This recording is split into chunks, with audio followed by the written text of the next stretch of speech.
বিয়ের ক্ষেত্রে পরিবারের মতামত অনেক গুরুত্বপূর্ণ, কিন্তু সেটা কতটা পর্যন্ত বা কোন লেভেল পর্যন্ত হতে পারে? অনেক সময় এমন প্রশ্ন ওঠে যে বিয়েটা আপনার নাকি পুরো পরিবারের? তা আসলে বিয়েতে পরিবারের অংশগ্রহণ বিয়ের সবচেয়ে গুরুত্বপূর্ণ একটা অংশ।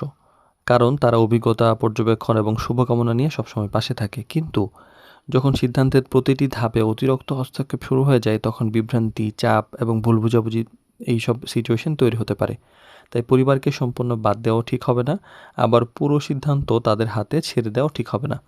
তো ম্যারেজ ক্যাবিরির বিবাহ বিষয়ক জটিল প্রশ্ন সহজ উত্তর সিরিজের 51তম পর্বে আজকে কথা বলবো যে পরিবার বেশি ইনভলভ হলে কি কোনো সমস্যা হয় কিনা।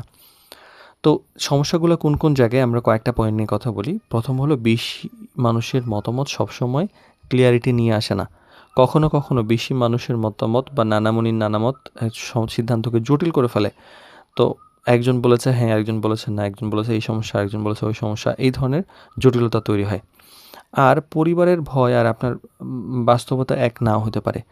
তারা হয়তো আপনার ভালো চায়, সবসময় কিন্তু আপনার জায়গা থেকে তারা বিচার করতে পারবে না।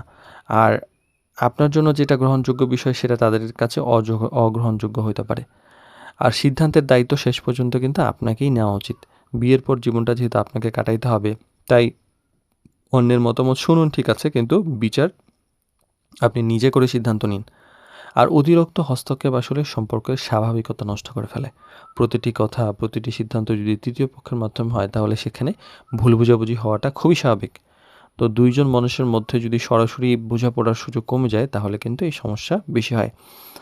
আর পরিবারকে অংশীদার বানান, কিন্তু পরিচালক না বানান। কারণ তাদের পরামর্শ নিন, কিন্তু স্টিয়ারিং হুইলটা একদম তাদের কাছে ছেড়ে দিবেন না। সহযোগিতা এবং নিয়ন্ত্রণ ২ টা এক বিষয় না। পরিবার বলতে আসলে বাবা-মা, ভাই-বোন এরা তো আছে, এরা সবচেয়ে গুরুত্বপূর্ণ ভূমিকা পালন করবে। ৩য় পক্ষ যারা থাকে পরিবারের বাইরে থেকে, সেগুলোও হচ্ছে আপনি একটু গুরুত্বের সঙ্গে হ্যান্ডেল করবেন। আর পরিবারকে বাদ দিয়ে সিদ্ধান্ত নেওয়াটা ঝুঁকিপূর্ণ হতে পারে, আবার পরিবারকে দিয়ে পুরো সিদ্ধান্ত নেওয়াটাও ঝুঁকিপূর্ণ হতে পারে। তাই সবচেয়ে ভালো ভারসাম্য হলো যে পরিবারের অভিজ্ঞতা নিন, কিন্তু নিজের জীবনের সিদ্ধান্ত নিজে বুঝে নিন।